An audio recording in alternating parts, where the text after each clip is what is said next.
Hello friends, welcome to my channel. दोस्तों, आज मैं आप लोग को बताने वाली हूँ फ्रिल वाली अम्ब्रेला कुर्ती की कटिंग एंड स्टिचिंग। तो इस अम्ब्रेला कुर्ती को बनाने के लिए 2.5 मीटर कपड़ा लेनी है। तो इस तरह से देखिए, ये कपड़े की लंबाई है, ये 1.5 मीटर कपड़े की लंबाई है और इसकी चौड़ाई जो है वो 2.5 मीटर है। तो ये साइज की फैब्रिक लेनी है। चौड़ाई उसकी 2.5 मीटर और लंबाई इसकी 1.5 मीटर।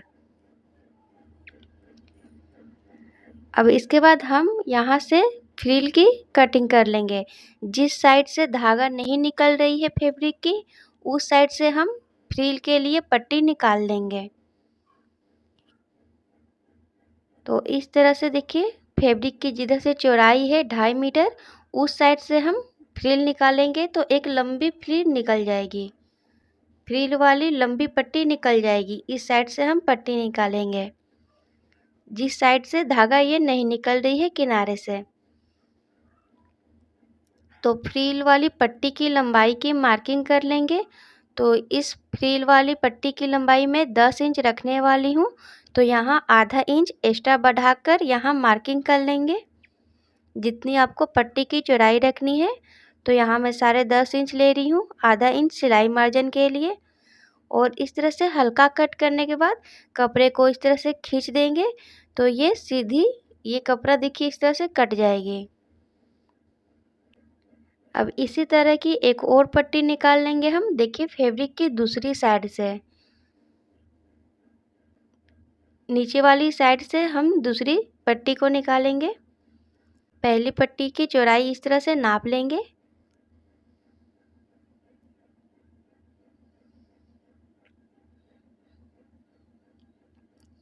और हल्का कट करके कपड़े को खींच देंगे तो पट्टी निकल जाएगी।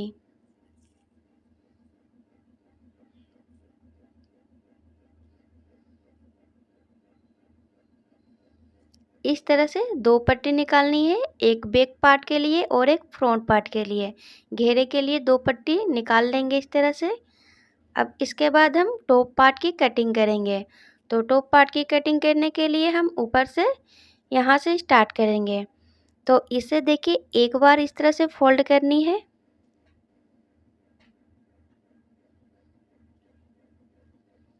इस तरह से बराबर से फोल्ड करने के बाद अब इसको एक बार और फोल्ड करेंगे इस तरह से। ये कुर्ती मैं हेवी साइज का बना रही हूँ, इसलिए मैं इसको इस तरह से फोल्ड कर रही हूँ। आपका साइज जिस तरह से निकल जाएगा उस तरह से आप इसको फोल्ड कर लेंगे। तो इस तरह से जिस साइड से आपका चौड़ाई ज़्यादा निकल रहा है उस साइड से हम इस तरह से फोल्ड कर लेंगे। ये मैं 38 साइज के लिए कुर्ती बना रही हूँ। तो ये वन साइड अपने तरफ रखेंगे और ओपन साइड आगे की ओर। अब इसके बाद शोल्डर की मार्किंग करेंगे। तो शोल्डर यहाँ 6 इंच लेनी है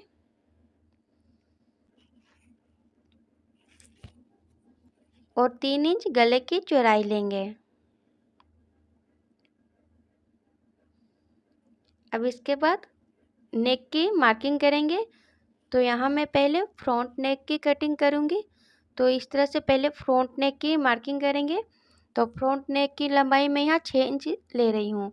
उसके बाद चौकोर बॉक्स बनाएंगे और गले की शेप दे देंगे। अब इसी टाइम बैक नेक की भी मार्किंग करेंगे। तो बैक नेक की लंबाई मैं 3 इंच रख रही हूँ और इस तरह से राउंड शेप दे देंगे। तो इस तरह से ये बैक नेक और ये फ्रंट नेक, दोनों नेक की मार्किंग करने के बाद अब हम आर्म होल की मार्किंग करेंगे। तो इंची टेप को इस तरह से रखेंगे और यहाँ आर्म होल की लंबाई लेंगे 6.5 इंच और सीधी लाइन इस तरह से बनाएंगे और फिर आगे की ओर इस तरह से लाइन देखिए बनाकर इसको हम चौकोर बॉक्स कर लेंगे। अब इसके बाद 6.5 हम जितना लिए हैं उसको हाफ करके 20 सेंटर में एक मार्किंग करेंगे और वहीं से हम राउंड शेप देने के लिए घुमाव डालेंगे। तो 20 सेंटर में इस तरह से मार्किंग करेंगे और यहीं से हम राउंड शेप इस तरह से देंगे। अब आर्म होल की मार्किंग हो गई है। अब हम चेस्ट की मार्किंग करेंगे। तो चेस्ट साइज आपका जितना भी है उसका हम चौथाई भाग लेंगे, क्योंकि कपड़ा जो ये फोल्ड है ये 4 भाग में फोल्ड है, इसलिए हम चेस्ट साइज का चौथा भाग लेंगे। तो 38 का यहाँ 9.5 इंच चेस्ट का साइज लेंगे। अब इसके बाद 2 इंच एक्स्ट्रा लेंगे हम लूजिंग के लिए। अब इसके बाद हम यहाँ से लंबाई ले लेंगे, टॉप पार्ट की लंबाई। तो टॉप पार्ट की लंबाई आप अपने हिसाब से रख सकते हैं। यहाँ मैं 16 इंच टॉप पार्ट की लंबाई रखने वाली हूँ। तो इस तरह से 16 इंच लेंगे और 1 इंच एक्स्ट्रा ले लेंगे सिलाई मार्जिन के लिए। तो टोटल मैं यहाँ 17 इंच इसकी लंबाई ले रही हूँ। फिर इस लाइन को इस तरह से सीधा कर लेंगे और यहाँ किनारे से 1 इंच ऊपर की ओर एक मार्किंग करेंगे और इस तरह से देखिए तिरछा लाइन इस तरह से मिला लेंगे 1 इंच ऊपर की ओर मार्किंग करके। अब वेस्ट की चौड़ाई लेंगे। तो जितना हम चेस्ट लिए थे उतना ही वेस्ट का लेंगे, क्योंकि बीच में हम टक्स लगाएंगे तो इसलिए वो कपड़ा बीच से कम हो जाएगी। तो इसलिए वेस्ट का भी चौड़ाई हम ज़्यादा लेंगे। जितना चेस्ट का लिए उतना ही वेस्ट का ले लेंगे। तो बीच में टक्स लगाएंगे तो कपड़ा नहीं घटेगी। अब इसके बाद दोनों लाइन को इस तरह से मिला लेनी है, ये फिटिंग की और ये साइड मार्जिन। अब एक्स्ट्रा कपड़ा जो लिए उसको हम कट कर लेंगे। अब ये टॉप पार्ट की कटिंग हो गई है। अब हम बचे हुए कपड़े से घेरे की कटिंग करेंगे। घेरे की कटिंग करने के बाद हम स्लीव की कटिंग करेंगे। तो यहाँ से मैं टॉप पार्ट की कटिंग की थी, तो किनारे से कपड़ा को कट करके बराबर कर लेंगे।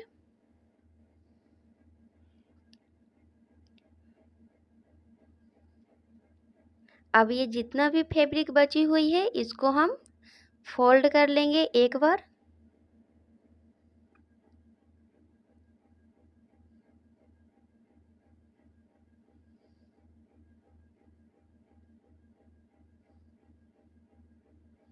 इसे ओनली एक बार फोल्ड करनी है। अब दूसरा फोल्ड करने के लिए हम इसको देखिए तिरछा फोल्ड करेंगे। तिरछा फोल्ड देखिए इस तरह से करनी है, इस तरह से तिरछा फोल्ड करनी है।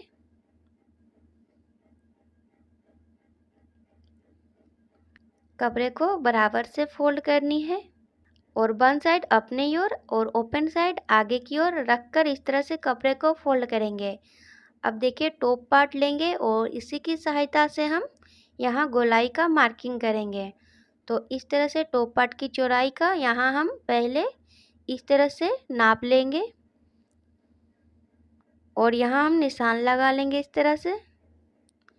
टॉप पार्ट की जितनी चौड़ाई आ रही है उस तरह से हम यहाँ इसकी नाप ले लेंगे। इतना नाप लेने के बाद अब हम यहाँ गोल शेप देंगे। तो गोल शेप देने के लिए जहाँ हम नाप लिए हैं वहाँ से इंची टेप को रख कर 1.5 इंच ऊपर की ओर एक मार्किंग करेंगे दोनों साइड। इस तरह से 1.5 इंच दोनों साइड ऊपर की ओर मार्किंग करेंगे और फिर देखिए यहाँ से हम घुमाव देंगे। तो ये स्ट्रेट लाइन जो है इस लाइन में हम इस तरह से राउंड शेप देते हुए दूसरी साइड इस तरह से मार्किंग कर लेंगे। बीच वाला स्ट्रेट लाइन में मिलाते हुए राउंड शेप दे देनी है। अब ये राउंड शेप इसकी अब मार्किंग हो गई है। अब हम यहाँ घेरे की लंबाई की मार्किंग करेंगे। तो इस कुर्ती की मैं टोटल लंबाई में 43 इंच का ये बना रही हूँ। तो टॉप पार्ट का मैं लंबाई रखी हूँ 16 इंच और ये टोटल 17 इंच ली हूँ, क्योंकि 1 इंच सिलाई मार्जिन में जाएगी। और इसकी हम लंबाई लेंगे यहाँ पे 18 इंच। घेरा वाला पार्ट का लंबाई हम 18 इंच रखेंगे।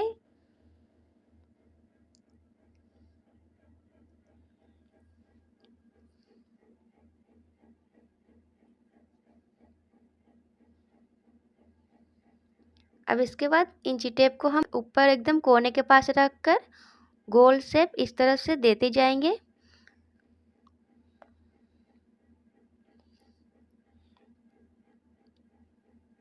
पहले 18 इंच की लंबाई लेंगे, उसके बाद इस तरह से कोने के पास रख कर राउंड शेप दे देंगे। अब इसकी मार्किंग हो गई है, अब इसको कट कर लेंगे। और ये नीचे वाला फैब्रिक से हम स्लीव की कटिंग करेंगे। अब इस तरह से देखिए कुर्ती की पूरी लंबाई को हम नापेंगे। तो इस कुर्ती की पूरी लंबाई में रखने वाली हूँ 43। तो इस तरह से टॉप पार्ट का जो मैं लंबाई रखी हूँ वो है 16 इंच और घेरे वाला पार्ट का है 17 इंच और ये जो फ्रिल है इसका है 10 इंच। तो हम तीनों को जब प्लस करेंगे तो ये 43 इंच का ये कुर्ती रेडी होगी। और सिलाई मार्जिन को जोड़ते हुए हम पूरी इसकी लंबाई जोड़ेंगे तो ये 45 इंच इसकी पूरी लंबाई आ रही है, जो 2 इंच सिलाई मार्जिन में चली जाएगी। उसके बाद 43 इंच की ये कुर्ती रेडी होगी। तो इस तरह से आप जितनी कुर्ती की लंबाई है उसको हम 3 भागा में बांट लेंगे अलग अलग साइज के हिसाब से। तो इस तरह से इसकी लंबाई को नाप लेंगे। अब हम यहाँ स्लिप की कटिंग करेंगे। तो इस बचे हुए कपड़े को इस तरह से ही हम जैसा ये रखा हुआ है फोल्ड करके इसको ऐसे ही रहने देंगे और यहाँ ओनली हम स्लिप की मार्किंग लगाकर इसको कट कर लेंगे।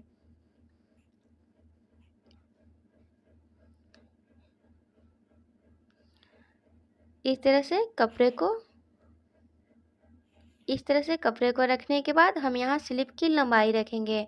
तो मैं स्लिप की टोटल लंबाई यहाँ 17 इंच रख रही हूँ सिलाई मार्जिन को प्लस करते हुए।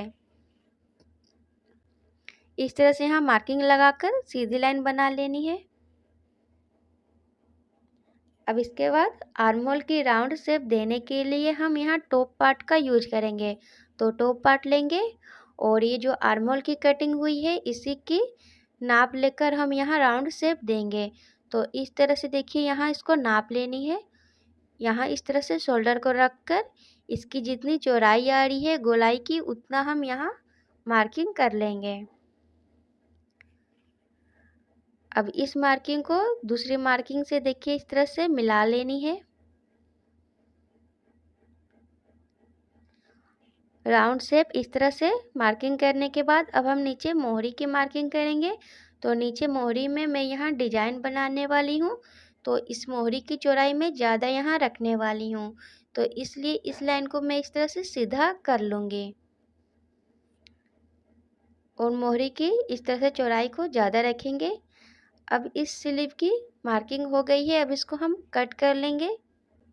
अब इस तरह से स्लीव की कटिंग हो गई है और टॉप पार्ट और ये घेरे वाली पार्ट और ये फ्रिल इतना कटिंग करने के बाद अब बचे हुए कपड़े से हम डिजाइन भी बना सकते हैं या गले की पट्टी निकालेंगे। तो पहले हम टॉप पार्ट की नेक की स्टिचिंग करेंगे। तो इस तरह से एक उरेप पट्टी की कटिंग कर लेंगे और इस पट्टी को इस तरह से फोल्ड करनी है और ये टॉप पार्ट का सीधा साइड है और ये फैब्रिक का देखिए ये उल्टा साइड है। तो जिस साइड से उल्टा है हम उस साइड इस तरह से पट्टी को रख कर यहाँ हम स्टिच करेंगे। उल्टा साइड में हम पट्टी को स्टिच करेंगे पहले।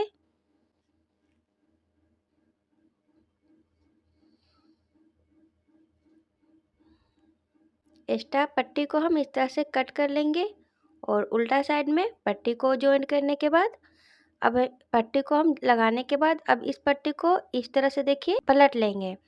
आगे की ओर पट्टी करनी है इस तरह से और इसके किनारे से सिलाई कर लेंगे।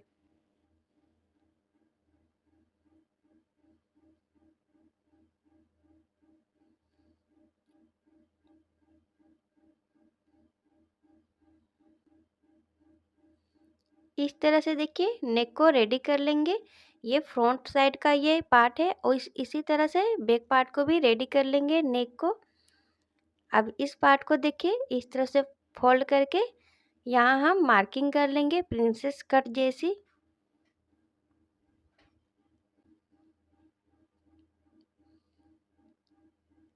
और दोनों साइड इस तरह से सेम मार्किंग करके इस लगी हुई मार्किंग पे हम इस तरह से सिलाई कर लेंगे।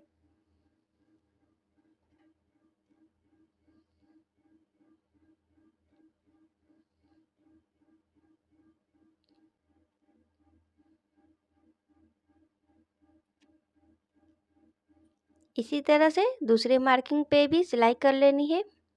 देखिए इस तरह से दोनों साइड हम सिलाई कर लेंगे। अब इसके बाद ये फ्रंट साइड का पार्ट इस तरह से रेडी करेंगे और यहाँ बीच सेंटर में एक यहाँ हम मार्किंग लगा लेंगे। टॉप पार्ट को फोल्ड करके बीच सेंटर में एक मार्किंग लगाएंगे और नीचे वाली घेरा को अब इसमें हम जोड़ेंगे। तो इस तरह से नीचे वाला घेरा को इस तरह से लेंगे और इसे एक बार फोल्ड करके इसके भी बीच सेंटर में एक मार्किंग लगाएंगे।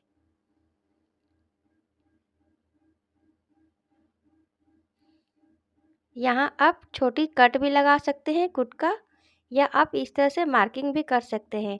अब दोनों मार्किंग को हम इस तरह से मिलाते हुए रखेंगे और बीच सेंटर से सिलाई स्टार्ट करेंगे।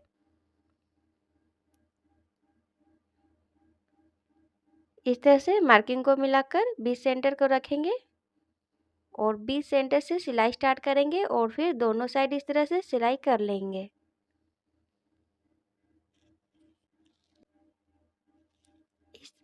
इस तरह से नीचे वाला घेरा को जॉइंट करने के बाद अब हम यहाँ फ्रिल की स्टिचिंग करेंगे। तो फ्रिल को लगाने से पहले हम यहाँ नीचे में सिंपल सा इसको पहले फोल्ड कर लेंगे। किनारे से एकदम पतली फोल्ड करके यहाँ हम स्टिच कर लेंगे।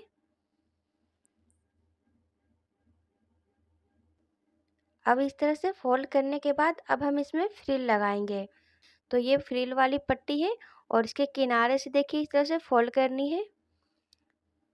दोनों साइड फोल्ड कर लेंगे। तो ये नीचे साइड का मैं अभी फोल्ड नहीं की हूँ, अभी मैं ओनली ऊपर साइड में फोल्ड की हूँ। तो इस तरह से एक दोनों साइड में फोल्ड करने के बाद हम यहाँ से फ्रिल को लगाना स्टार्ट करेंगे। तो ये जो फ्रिल वाली पट्टी है इसको मैं ऊपर साइड रख कर लगाने वाली हूँ, इसलिए मैं ऊपर में इसको किनारे से फोल्ड की हूँ। तो इस तरह से देखिए प्लेट बनानी है और इस पट्टी को मैं ऊपर रखी हूँ, इसलिए दोनों साइड में फोल्ड की हूँ। इस तरह से ऊपर की ओर रखकर प्लेट बनाने से ये डिजाइन जैसी बन जाती है। तो इस तरह से आप प्लेट बना सकते हैं।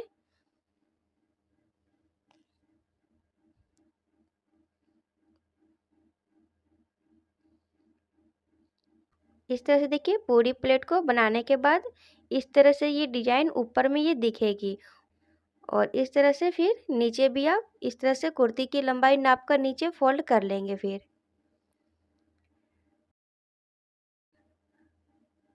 इस तरह से हमें पहले नेक की स्टिचिंग करनी है, फिर बीच वाला पार्ट को ज्वाइन करेंगे, उसके बाद फिर फ्रिल को ज्वाइन करेंगे। तो इस तरह से फ्रंट साइड का पार्ट को रेडी करेंगे और सेम इसी तरह से बैक पार्ट को भी रेडी कर लेंगे। दोनों पार्ट को रेडी करने के बाद अब हम इसमें शोल्डर को यहाँ रख कर इस तरह से ज्वाइन करेंगे। तो इस तरह से सीधी साइड एक दूसरे के आमने सामने रख कर शोल्डर स्टिच करेंगे। दोनों शोल्डर को जॉइंट करने के बाद अब हम यहाँ स्लीव को जॉइंट करेंगे। तो स्लीव को जॉइंट करने से पहले हम स्लीव की स्टिचिंग करेंगे। तो स्लीव के किनारे से सिंपल फोल्ड करके सिलाई करेंगे और फिर यहाँ दो मार्किंग कर लेंगे 1.5 इंच की दूरी में। इस तरह से देखिए दो मार्किंग करनी है। 1.5 इंच की दूरी या 2 इंच की दूरी से हम यहाँ दो मार्किंग करेंगे और ये रबड़ ले लेंगे अपना स्लीव के नाप से। इस रबर को रखकर स्टिच करेंगे। हल्का इसको स्टिच करने के बाद हम इसको फिर टान कर यहाँ सिलाई करेंगे। रबर को लगाने के बाद ये इस तरह से प्लेट बन जाएगी, छोटी छोटी ये चून बन जाएगी और इस तरह से ये डिजाइन जैसी लगेगी। तो इस तरह से डबल यहाँ मैं रबर को लगाने वाली हूँ। तो यहाँ इस तरह से मैं दो मार्किंग की हूँ। तो दूसरे मार्किंग के पास भी रबर को इस तरह से लगाएंगे। पहले रबर को रखकर यहाँ हल्का सिलाई कर लेंगे, उसके बाद हम रबर को खींचेंगे और आगे की ओर सिलाई करते जाएंगे।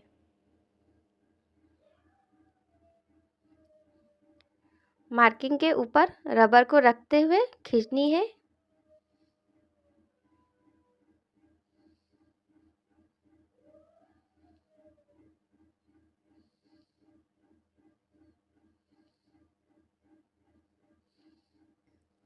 इस तरह से आप 2 या 3 भी यहाँ रबर को लगा सकते हैं। रबर को लगाने के बाद देखिए इस तरह से ये डिजाइन बन जाएगी। अब इसके बाद हम यहाँ बीच सेंटर में एक कुटका लगाएंगे और ये स्लीव की जो ये फैब्रिक की चौड़ाई है ये ज़्यादा है, तो इस तरह से हम इसके ऊपर हम यहाँ प्लेट बना लेंगे, क्योंकि नीचे हम इलास्टिक लगाए हैं तो उसकी चौड़ाई कम हो गई है और ऊपर में अभी इसकी चौड़ाई ज़्यादा है, तो इसलिए हम यहाँ इस तरह से प्लेट बनाएंगे। तो 3-3 प्लेट बनानी है दोनों साइड से, तो ये मैं अभी एक साइड से प्लेट बना रही हूँ। तो इस तरह से देखिए 3 प्लेट बनानी है इतना दूरी में।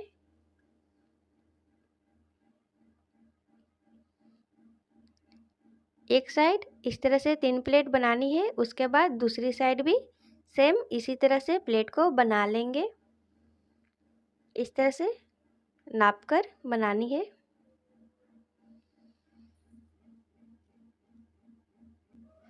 इस तरह से दोनों साइड में प्लेट को बनाने के बाद स्लीव की जो ऊपर से गोलाई की चौड़ाई जो ज़्यादा है वो इस तरह से कम हो जाएगी। तो इस तरह से स्लीव की स्टिचिंग कर लेंगे। अब इसके बाद हम स्लीव को यहाँ जोड़ेंगे। तो ये डिजाइनर स्लीव रेडी हो चुकी है। अब स्लीव को जोड़ने के लिए इस तरह से कुर्ती को फैला कर रखेंगे और शोल्डर के पास जहाँ ये सिलाई का निशान है इस गुटका को हम शोल्डर से मिलाते हुए रखेंगे इस तरह से 20 सेंटर में, और 20 सेंटर से सिलाई स्टार्ट करेंगे और दोनों साइड इस तरह से सिलाई कर लेंगे। इस तरीके से स्लीव को लगाने से स्लीव आपकी अच्छे से लग जाती है। दोनों स्लीव को स्टिच करने के बाद अब इस कुर्ती में फिटिंग की मार्किंग लगा लेंगे और इसकी फिटिंग की सिलाई हम यहाँ से स्टार्ट करेंगे जहाँ से ये स्लीव यहाँ से जुड़ी हुई है। स्लीव की मोहरी के यहाँ से हम फिटिंग की सिलाई स्टार्ट करेंगे।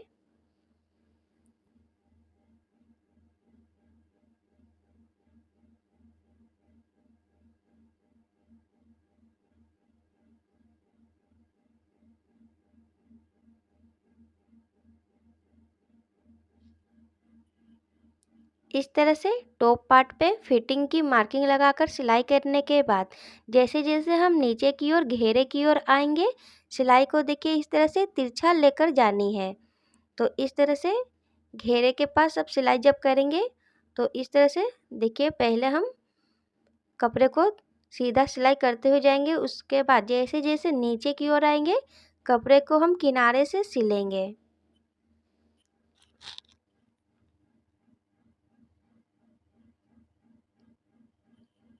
देखिए इस तरह से किनारे से सिलाई करनी है।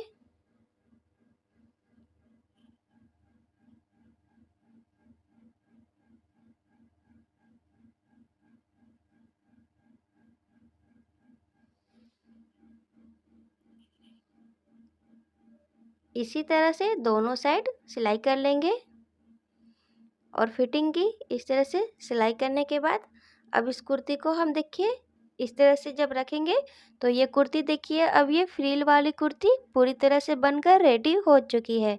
दोस्तों अगर आपको ये वीडियो पसंद आई तो वीडियो को लाइक और चैनल को सब्सक्राइब कर दीजिए। Thank you.